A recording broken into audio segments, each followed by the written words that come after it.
This webinar is the first of a two-part series of webinars about dual interface card technologies.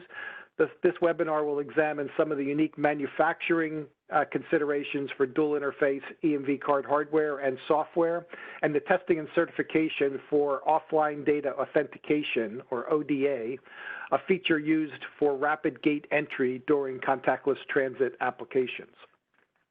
If we can go to the next slide, please. For those of you who are not familiar with the U.S. Payments Forum, here's a brief overview. So the forum's mission is as a cross-industry body focused on supporting the introduction and implementation of EMV and other new and emerging technologies that protect the security of and enhance opportunities for payment transactions in the U.S. And the focus of the organization has evolved over the last few years from being singularly dedicated to EMV and its migration into the U.S. market to a broader focus on other technologies beyond card and EMV transaction flow. And our work in supporting the continuation adoption of the EMV technology recently includes major developments in the consumer checkout experience related to COVID-19 and continues for late maturing segments of the retail market, such as the petroleum industry, transit markets, and hospitality.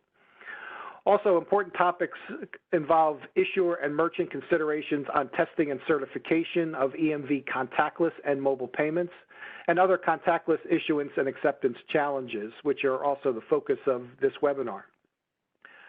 Beyond EMV-specific topics, the forum is focusing on increased attention on education and awareness building of issues affecting payments like mobile in-app payment, tokenization, authentication, biometrics, future cardholder verification developments, and the emerging standards addressing e-commerce channels security like 3D Secure, Secure Remote Commerce, PAR, and other fraud mitigation tools to combat card-not-present fraud.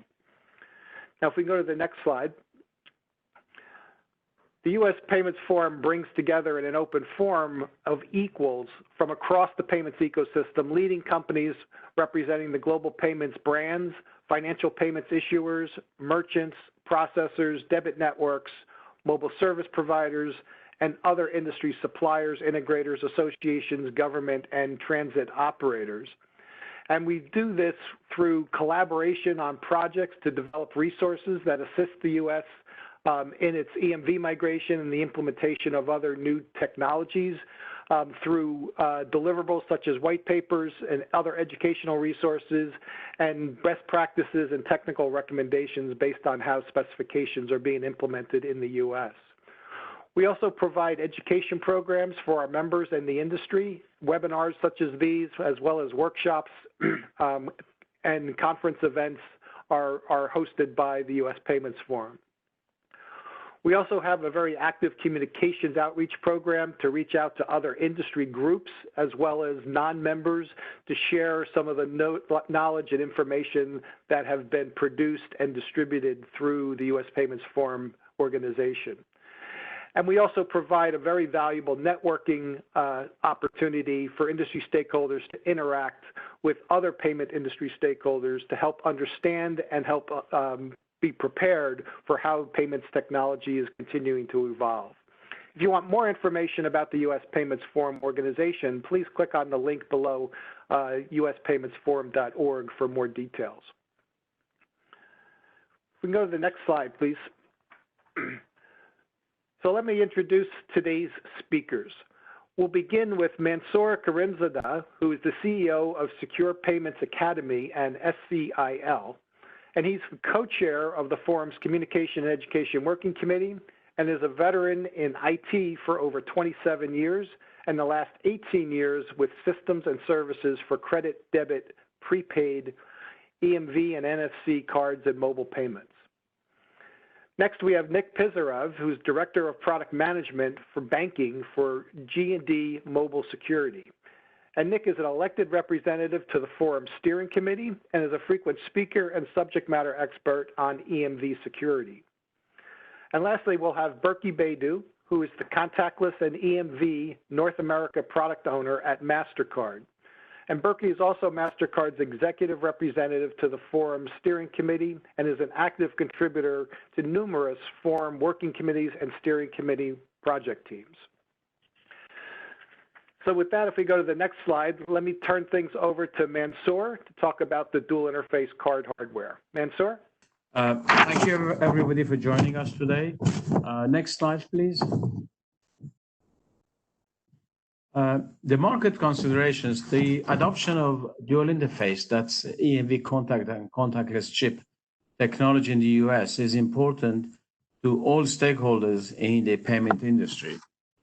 Dual interface cards have been successful globally, with the UK, Canada, and Australia being leaders in the contactless adoption.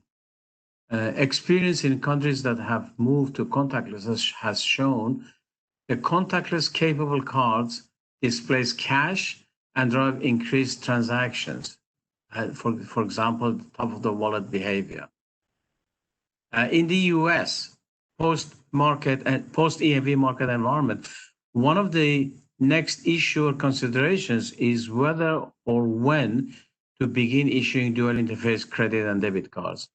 While the US prepares to adopt contactless payments, dual interface cards are expected to play a leading role in this transformation.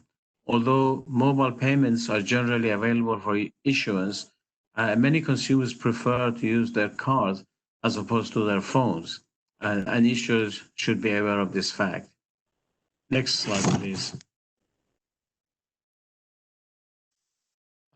So dual interface card has a specific visual mark, and we call it contactless indicator, which comprises of the 4 waves that you can see in the middle there.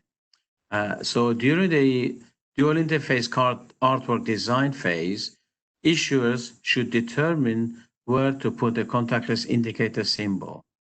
The symbol should be placed so that it is noticeable to a cardholder, since it indicates that the card has the additional contactless interface to communicate with a terminal.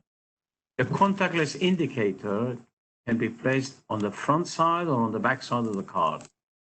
All major payment networks provide design guidelines that include a contactless indicator to physically identify card capable of contactless transactions. Issuance of dual interface cards is an opportunity for issuers to redesign their card artwork. Next one, please. So manufacturing differences from a contact card. You can see the construction of a dual interface card on this slide here. The dual interface card has an embedded antenna in the card body, which is shown here in the middle layer with a light blue color. The antenna is typically invisible to the cardholder. And the antenna normally performs 2 functions.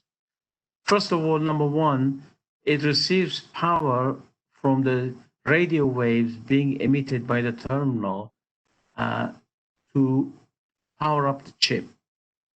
And secondarily, the antenna also transmits transaction data wirelessly between the chip on the card and the terminal which is accepting the transaction. Next one, please.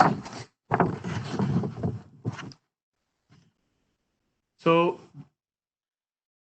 different types of manufacturing the contactless card. The antenna can be either a wired or a wireless connection internally to the chip on the card. So on the right-hand side, you can see the direct antenna connection. There are different methods of doing that. And on the left-hand side, you can see an inductive magnetic coupling antenna connection, because originally there was problems with the connection to the antenna and it kept breaking. So some manufacturers have adopted this inductive model where there's no direct connection between the chip and the antenna, but they talk to each other through a magnetic coupling. If an issuer decides to use embossing on the dual interface cards, it is important to know the size, type, and position of the antenna in the body of the card. The embossing area should not cross the antenna. The card manufacturer, card vendor can provide issuers and personalizers with a detailed description of the antenna type and size. Dual interface card production is more complex than contact card production due to additional materials, for example, the antenna layer, the enhanced chip module with a contactless interface, and the additional steps in the card manufacturing process that are needed to take place. Next one, please. So the antenna size may differ. There are full-size antennas, three-quarter size antennas, and half-size antennas. As you can see on the slide, on this slide here, there are two types of antennas. At the top, you can see the aluminum edged antennas, and at the bottom, you can see the copper wire antennas. There are dual interface card samples with the aluminum edged, as I said, on the top of the slide, and the three-quarter embedded copper wire antenna shown at the bottom there. Next one, please. So this slide shows the dual interface card samples with full perimeter embedded copper wire antenna on the top or on the sides, and then dual interface card sample with embossing and aluminum edged antenna in the middle there. And there, as I mentioned earlier, the main reason for having the antenna is two reasons. First, to capture the radio waves emitted from the terminal so that the power is generated and the chip is powered up, and secondarily, to communicate the transactional messages between the chip and the node itself. At this point, I'd like to ask Nick to continue with the next section, please. Thanks, Mansoor. Thanks, everyone, for joining. Thanks, Randy. What Mansoor described up to now is the hardware piece of the dual interface card. What I am going to focus now is the software. So if we look inside the chip that is embedded into a dual interface card, this chip is not that much different from the chip that we use in contact-only cards. The difference is that this chip can now be accessed through two different interfaces, the contact and the contactless. The chip still does an operating system which manages the accessibility of the software of the chip. That operating system is now different. It is aware of the interfaces that it can be accessed from, and still, of course, chip is powered. It's a piece of electronic equipment, once you power up the chip, the operating system fires up and starts the processing of a payment transaction or the personalization of the card. For today's webinar, we're focusing on the personalization piece of the dual interface chip. So once the operating system is up and running, it would work as being, the first thing it would say is, what interface am I being accessed from? Is that the contact or contactless interface? So when it comes to a transaction, it will pass this information on to the payment application, which can then behave differently depending on the interface it's being accessed. What is important to know and sometimes misunderstood is that there are no two applications in the chip, one for contact and one for the contactless. It's the same payment application, just only this time the application is aware of the interface that it is talking to the point-of-sale device. So when we personalize this payment application on the chip, we need to write the appropriate data for the application to behave according to the payment specifications of the payment networks based on the interface it's being accessed. In addition to the payment application, which we also had in a contact chip, we have a new application here, which is in the middle on this slide, which is called Proximity Payment Application System, Proximity Payment System Environment, or shortly PPSE.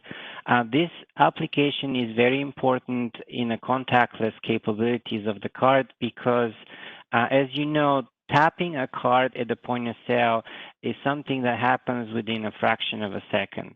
So as opposed to using a contact-only terminal where you have a lot more time for the terminal to say what payment applications are there on this chip and explore all possible applications, in a contactless environment, this has to happen extremely fast.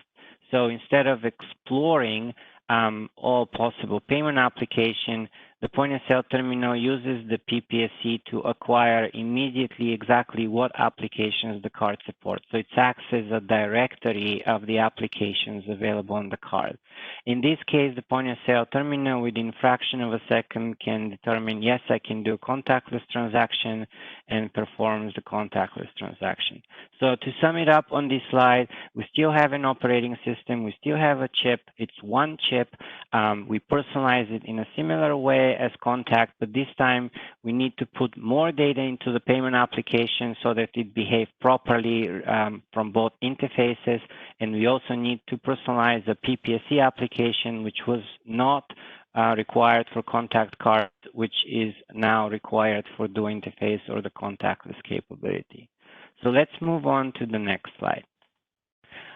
So when it comes to the payment application, as I mentioned, it's the same one in the same payment application. What is important for the issuer that they maintain the life cycle of the card, and every time the consumers do use the card, the application transaction counter does increment.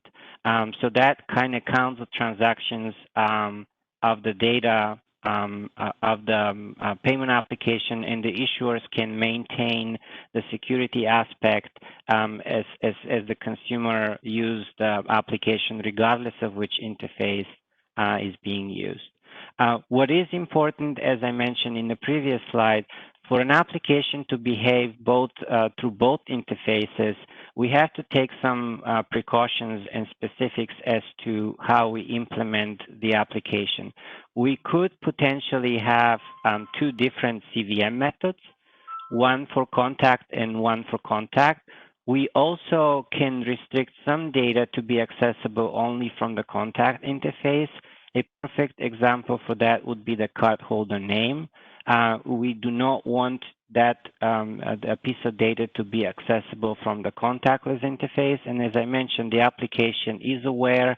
So when it knows it's talking to the terminal through either interface, will respond accordingly with a set of data that is set according to the personalization for this particular interface. ODA is something we're going to talk in the next few slides, or offline data authentication. It is something that we may have not considered when we talk about personalizing contact cards, but now becoming more and more important, and in some cases even mandatory for Dual-Interface card. Offline data authentication provides certain features that are extremely important for contactless transaction, especially in certain environments, and we'll speak about that in the next few slides. And again, the issuer may choose to implement it on the application for both the contact and the contactless interface, or they can choose to implement it only on the contactless interface. So with that, let's view on the next slide, please, a few issuer considerations when it comes to issuing cards, but also the requirements of the payment brands as listed on this table. I would not go into details in each and every payment network or payment brand, but I would focus on the top row of this table to kind of give you a direction as to what you need to do based on the card you're issuing for that particular payment network or payment brand. First and foremost, for the U.S. market, being a very complex environment, usually the payment brands do provide guidance in the form of standard profiles. So as you can see, all payment brands have defined a standard profile for dual-interface card issuance. It is highly recommended to use that if you're an issuer. That profile has been defined in particular with the mind of the U.S. market, and you should reach out to your payment brand or payment network with the options of this profile as your first step. ODA requirements, as I mentioned, some networks do mandate it. For others, it is optional or highly recommended specifically for contactless interface. Online authorization only, not to mix the ODA with offline transaction processing, but since we have the option now to change the configuration of the cards, an issuer can consider still, do we need to enable offline transaction processing? And if so, what the conditions are. And this column lists guidance from the payment brands as it comes to online only transaction processing. As you know, US market is online only. If any offline transactions are to be allowed, this may be a requirement for other markets. EMV contactless support. Here, there is a piece of explanation required when it comes to EMV contactless support versus MSD support. In the US market, we deployed contactless before we did EMV. And for this contactless, we used a legacy called MSD supported contactless, which was not based on the EMV technology. And it was kind of a shortcut to contactless from magnetic stripe, a simplified contactless that allow us in the US market long before EMV implementation to support contactless. Because of that, the US market does often require or strongly require supporting of MSD because there's still merchants that use it from back in the time before EMV, but even after they implemented EMV, they chose to use it as a primary method of contactless to begin with. So as you can imagine, we are issuing now EMV cards, so EMV contactless support is required, whereas MSD, we're gradually going to phase out, but at the moment, it is required for most brands in order to support legacy point-of-sale devices for contactless. US debit contactless is supported, so there's no changes there as supporting US Common AID. The PPSC application does provide the same functionality to support both US Common and the payment networks or global payment networks AID. So there should be no reasons to not deploy contactless cards for debit. The functionality is pretty much the same. When it comes to ODA support for the US Common Debit, you would see a variety of options there depending on the brand. One thing in mind to have here is ODA is a cryptographic process that is facilitated by an authority. And usually the payment brands are the ones maintaining this authority. But as you can see, some offer that to be used for the common AID, some require further technical visibility or exploration to do so. That is based on their specifications and capabilities to support ODA. So this is on a high level issue consideration when it comes to functionality based on the payment brand. So on the next slide, we'll focus on a few in particular as to what issuers need to take care of to make sure that they have all the check marks in place before they deploy dual-interface cards. So next slide, please. When it comes to issuing cards, you need to make sure that you, with Perso vendor, you have all the capabilities in place. There may be new keys required for ODA. There may be new keys required for the MSD support of contactless because it used the legacy pre-EMV technology. So there is some key management that has to take place in order to get ready for instant issuance. And in particular, if you had no ODA in Contact, that will be a net new configuration need in order to support it on Contactless. On processor readiness, it's also important to keep that in mind because depending on who processes transactions, when it comes to Dual-Interface cards, there are variations into how transactions are being processed. Example, EMV versus MSD. There's different cryptograms. So you need to work with your processor to make sure that you configure the Dual-Interface cards correctly based on their capabilities. So you do need to align with them first before you finalize the configuration of your Dual-Interface card. So from issuance planning, once you have the processor and the cryptography done, you can choose a standard profile from the payment brands and then plan the issuance. You would need to plan procurement of the cards. You would need to plan consumer education, and so on. If as it comes to deploying any new product out there, so planning is of course essential. The more you know upfront, and this is really the reason for this webinar, the easier it would be for you to do that planning and not miss any steps or be misguided through the process.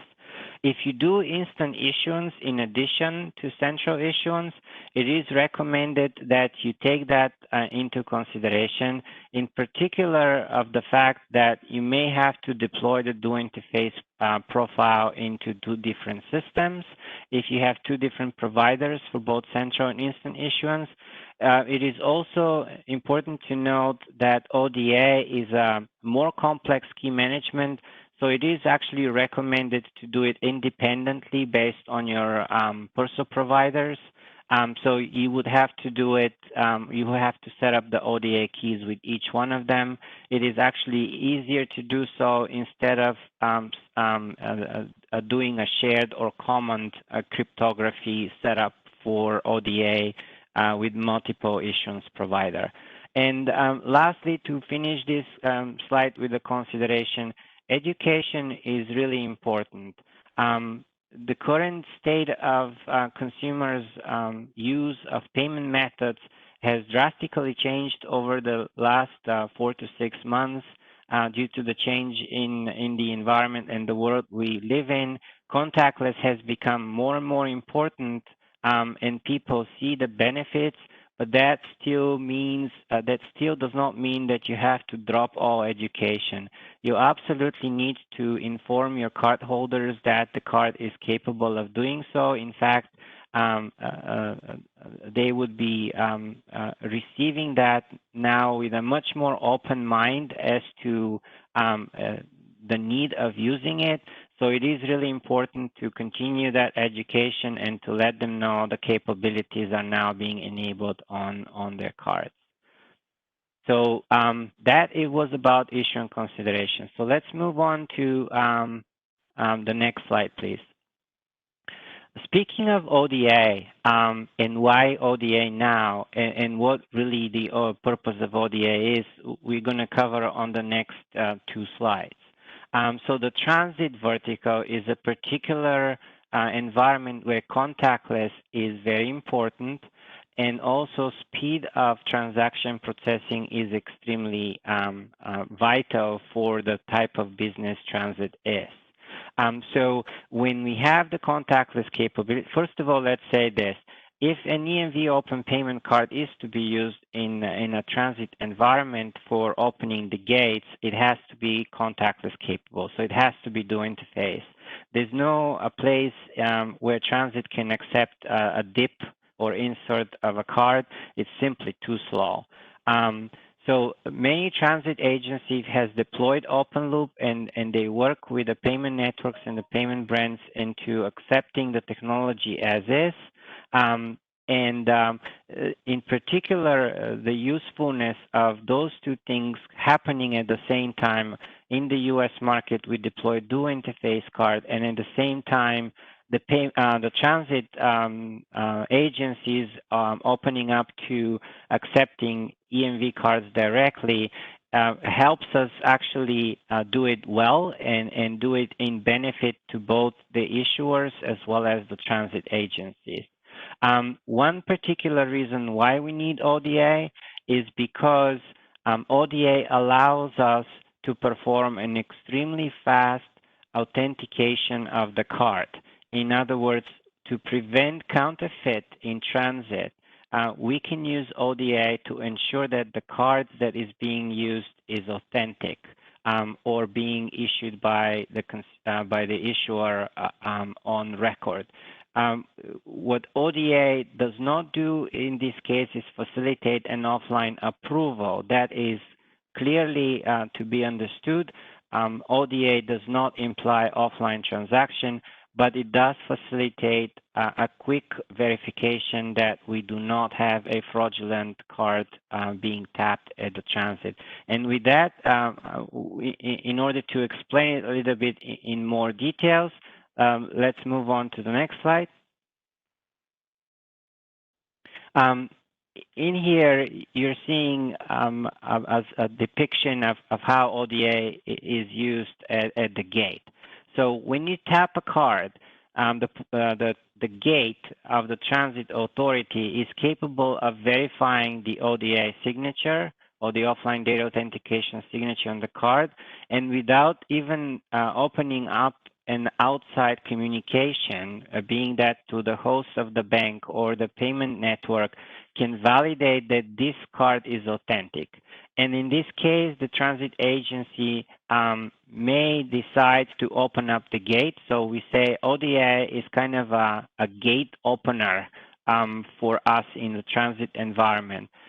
Afterwards, the transit agency may go to the issuer near real time or real time to get an approval for the amount of transaction, or they can choose to defer that online approval and do it in a delayed fashion. In this case, they would maintain still an authorization from the payment networks. They may have been exposed to a risk in this case if they get a decline, which is unlikely. As I said, if that is a genuine card and not reported as lost stolen, it is likely that this card would get the funds approved, especially in the transit low value transaction processing. But obviously the transit agency can maintain a blacklist, as it's known, for cards, genuine cards that are lost, stolen, and should not be used to open the gate. Still, in combination of a list of known unaccepted cards, which is the blacklist, as well as the ODA verification, is giving the transit agency a very good view into accepting open loop cards, in particular when contactless is enabled with ODA support. It is very important to know that some transit agency may require ODA, or the cards may not work in their environment. This is to be confirmed, of course. Transit agency make their own decisions as to how they implement. But as you have heard from the previous slide, it is highly recommended to implement ODA, especially for contactless and especially for the transit use case as outlined on this page. Next slide, please. So with this, I will turn it over. We mentioned ODA so many times. I'll turn it over to Berke to explain the ODA testing and certification process. Thank you very much, Nick. It was great coverage, great content. So as we're talking about this, configuring cards in a different way, or ODA, there naturally comes the question about how this functionality is going to be tested. So in the next 3 slides, we're going to touch that briefly and try to, provide some on it and answer your questions. So can we go to the next slide, please? So like online-only cards or other cards, payment networks have personalization validation processes to validate the cards. So that process or those processes include any type of cards in general that applies to contact cards, contactless cards, with or without ODA. When offline data authentication is involved, validation of these cards and personalization validation may include the offline data authentication part of the card, which is basically the certificates, and it might require obtaining the certificates on the card itself for even for the test cards. So personalization validation may be required or recommended by the network. So the recommendation from our perspective is to check with your providers, processors, and networks that you work with in order to find out about the requirements. What are the requirements around offline data authentication, card validations, and you should follow those rules to make sure your cards are compliant with the rules and also properly configured with the offline data authentication certificates. So these certificates may be assigned at BIN level, and that might also require the validations to be performed at the BIN level. Again, this is really related to how your network, how your card network requires certifications of their cards. Of course, in many cases nowadays payment networks have simplified validation options. So you may not need to go through the full cycle of testing, but just focus on a specific part of it and do that necessary piece, especially if you're migrating from a non-ODA, online-only type of card to a card that supports ODA. There may be some options for you to, benefit from not changing the rest of the card, but just only adding ODA on top of it. So it might be worthwhile for you to check with your network on that one as well. Next slide, please.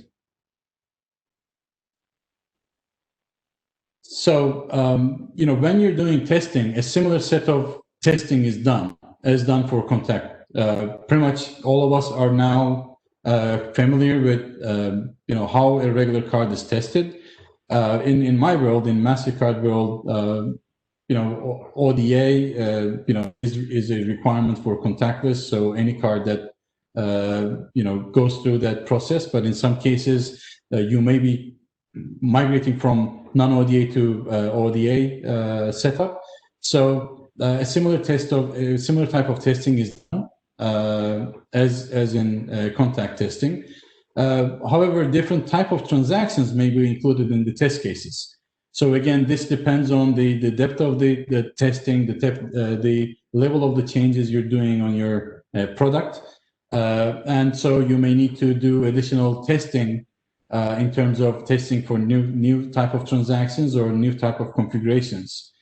And in some cases, the magstripe mode of contactless may still be supported on the cards. And if that's the case, the testing may need to be done separately for magstripe mode contactless portion of the card. Next slide, please. Of course, we don't usually talk about contactless and ODA without talking about transit. And as Nick was explaining, transit is a quite different environment. The transit transactions are processed in a different fashion than regular standard everyday transactions. Because of that, specific to transit transactions, there may be special type of transactions that need to be tested, and there may be special personalization requirements in order to support transit based on your products and networks. So these transit specific requirements may require additional testing to make sure the host system, your host system supports transit type of transactions. You are able to process these transactions and able to issue the cards properly. There may be additional transit-related, messaging and fields in the authorization messages or transaction messages, and there may be different scenarios that don't exist in regular transactions, like aggregation and shared risk scenarios, and as well as like, handling of different transaction amount scenarios. So in order to make sure all of these scenarios are covered and you are golden for processing transit transactions, your cards and your POS systems, there may be additional requirements for testing. So we recommend you to check with your network and your processors to make sure you cover all the testing necessary on both personalization and transaction processing side to support transit specific transactions. With that, I'll handle it back to Randy for closing.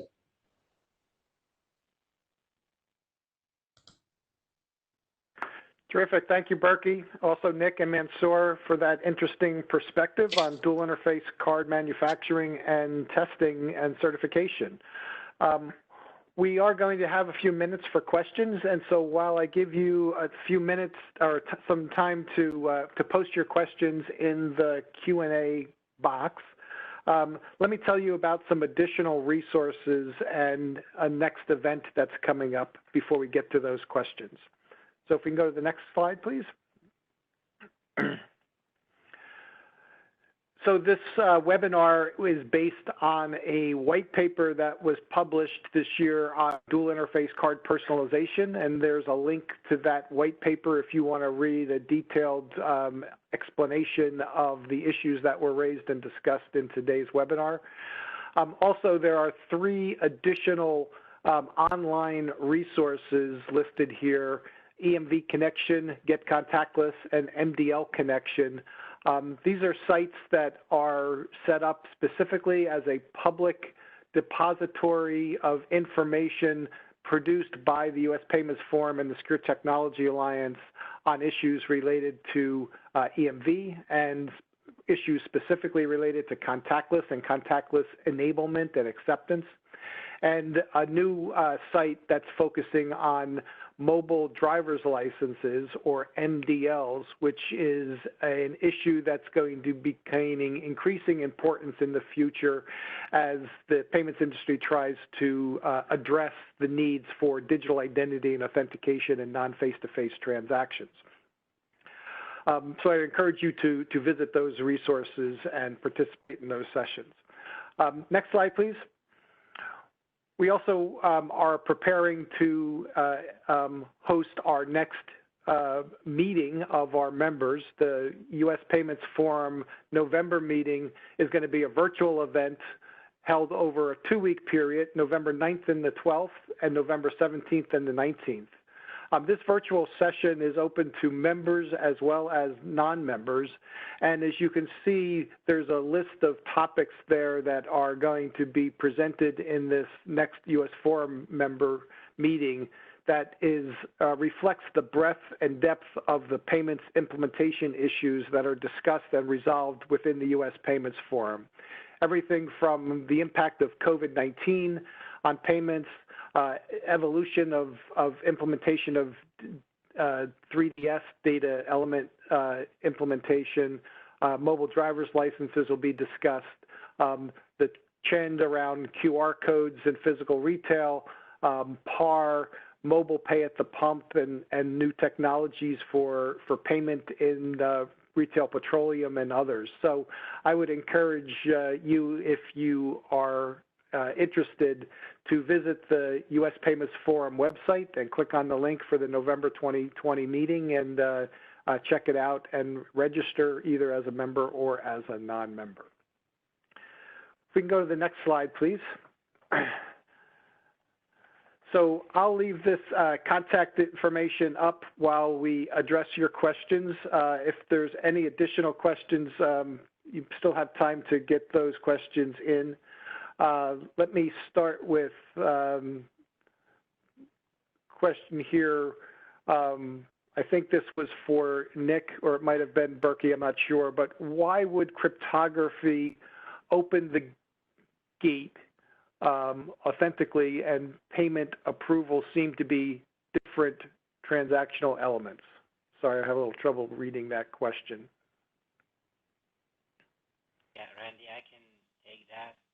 That was on slide 19. Sorry, Randy, I can take that. That was on slide 19. Yeah. The key requirement to open the gate is to ensure that we have a genuinely issued card, because really that is what the most important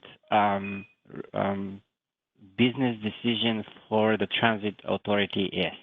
And I will combine that with the next question. ODA is offline, so where the cryptography comparison is taking place, it does take place at the gate. So the gate and the card are actually capable to exchange information.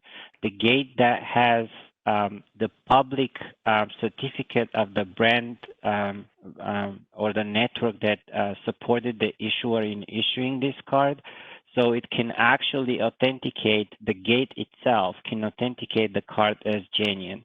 As I mentioned, the primary decision here is to authenticate the card as genuine. Yes, at this moment the gate opens, and there is still the risk potentially that this card is either lost, stolen, and wasn't reported to the issuer as such, and then the decline may occur because of that, or the transit authority didn't know about it, or there may be not sufficient funds if that's a debit card, for example. But this is a very small risk at this moment. What was the biggest risk, even without transit in general, before we implemented EMV, is that the EMV solved the problem of counterfeiting, which was a major problem. So in this scenario for transit, ODA actually implements EMV in immediate, at the gate point of time, rather than going and complete an EMV transaction, which is usually how we use ODA for counterfeit in a non-transit environment. So yes, the cryptography does happen at the gate, yes, the cryptography serves the major purpose of removing counterfeit cards from the equation of the business decisioning of the transit agency. Great, thanks, Nick. If I can add just a couple sentences and then answer the next question. So that requirement or that type of processing a transaction comes from the need for speed. So in transit environment, the gate doesn't have enough time to run a full authorization. So the transaction needs to be completed within half a second or 0.4 seconds really and under, and so that the passengers can keep flowing without causing a big line in the entrance or exit of the transit environment. So because of that, the transit entities just do an offline data authentication, an ODA, to make sure the card being tapped is a genuine card, and then let the cardholder walk through. The authorization itself happens a little later. So at that point, the transit entity doesn't exactly know if there are funds on the card, for example, but they know it's a genuine card because they could validate the ODA. That's why ODA is very critical and allows the transit entity to make sure what's being tapped is trustworthy. And then, they will deal with the fund collection piece later on with an authorization.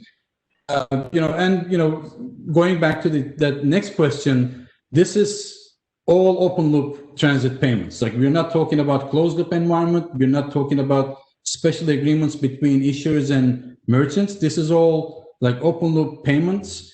Because of these specific requirements around, transit environments, transit throughput, networks have created new, specific rules around how transit transactions can work. So normally this delayed authorization is not I would say, in a way, it's not an official way of transaction processing. And normally you would get the approval and then let the cardholder go. But because of these requirements, there are rules that govern transit systems. So the issuers and merchants don't get into a direct agreement, but because they comply with networks rules, and networks have transit-specific rules and requirements around how transactions to be processed, every entity needs to comply with those rules, and the system is going to work accordingly. Great, thank you, Berkey. Appreciate you answering that next question as well. I'd like to jump to Brian's question here, and this could be for Nick or Mansoor, but how much time would you recommend that issuers need to migrate a single contact-only chip profile to a dual-interface card profile? Okay, Randy, I'll answer that. I'll say this. If the issuer has done their homework, in other words, have done the consideration checklist that we listed out before, the last one we did was in actually 2 months, so 8 weeks. That is, I say, a big if they have done their homework, because that could take well over 6 months as well. So if you're well prepared and asking for the business decisions to move, the implementation could take about 8 weeks or 2 months. But the homework piece could take well double that, depending on the support and the capabilities the issuers have. So I hope that answers the question. Thank you, Nick. I think we have time for one more question. And Mansoor, I'm going to address this one to you if you can answer it. So as a consumer, we've probably all had the experience of trying to use a dual interface or contactless card at a point of sale and it not working well. Can you talk about some of the scenarios in terms of what could cause a potentially failed contactless payment transaction at a consumer point of sale? There could be different reasons. It could be that the cardholder is waving the card too quickly past the reader. It could be that the reader radio wave is something wrong with the reader's antenna, or it's not strong enough. It could be that the antenna on the cardholder's card is damaged.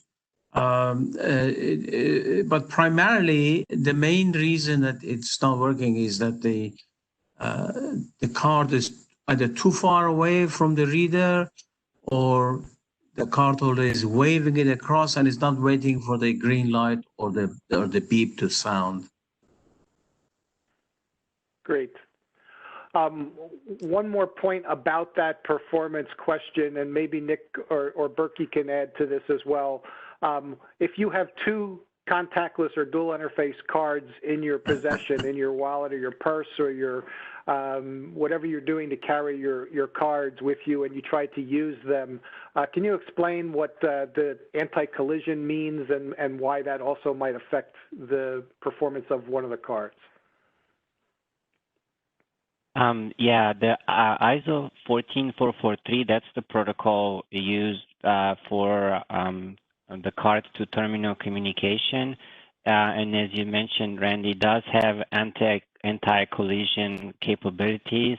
So it may, if the collision is not resolved, maybe neither of, say, the two contactless cards. So if you tap two contactless cards at the point of sale terminal, what's going to happen? Option A, the collision didn't work well enough and the transaction won't occur. Option B, the collision did work okay, and then the terminal was able to talk to one of the two cards. But yes, there is a collision mitigation within that standard which would kick in, and in most cases actually would result in the terminal talking to one of the two cards. Which one though, you wouldn't tell because it's up to a fraction of milliseconds on decision making on the terminal and the collision protocol, which are the two cards to choose. Thank you. And we do have time for one more question. Let's get Stephen's question addressed here too, and maybe Berkey, you can answer this one. Can you speak to allowing customer to choose application for contactless transactions such as debit over credit on a single card?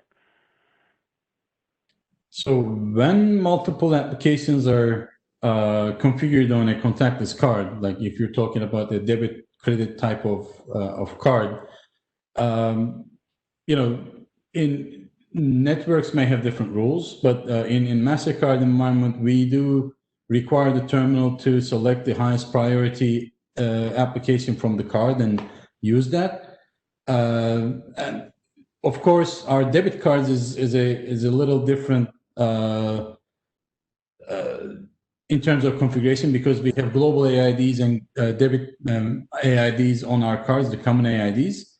And in that case, the terminal still has the same capabilities as they do for any debit card. So they can, filter out the AIDs and basically select the US common AID and go with the flow from that point on.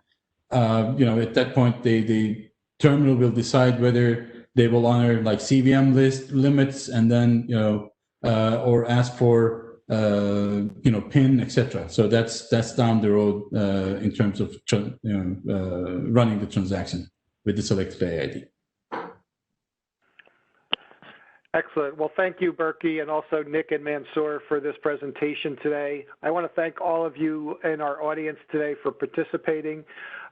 Special thank yous go to the U.S. Payments Forum Communication Education Working Committee and others who worked behind the scenes to produce the white paper and the content that was used in today's webinar. Today's webinar has been recorded and will be available for playback along with the presentation information after the webinar is concluded. Everyone who was registered will receive an email with a link where you can go and listen to the recording and download that information. Please feel free to share that link internally within your organization with others who may not have been able to register or participate in today's webinar. This concludes today's webinar. Thank you all and have a great day.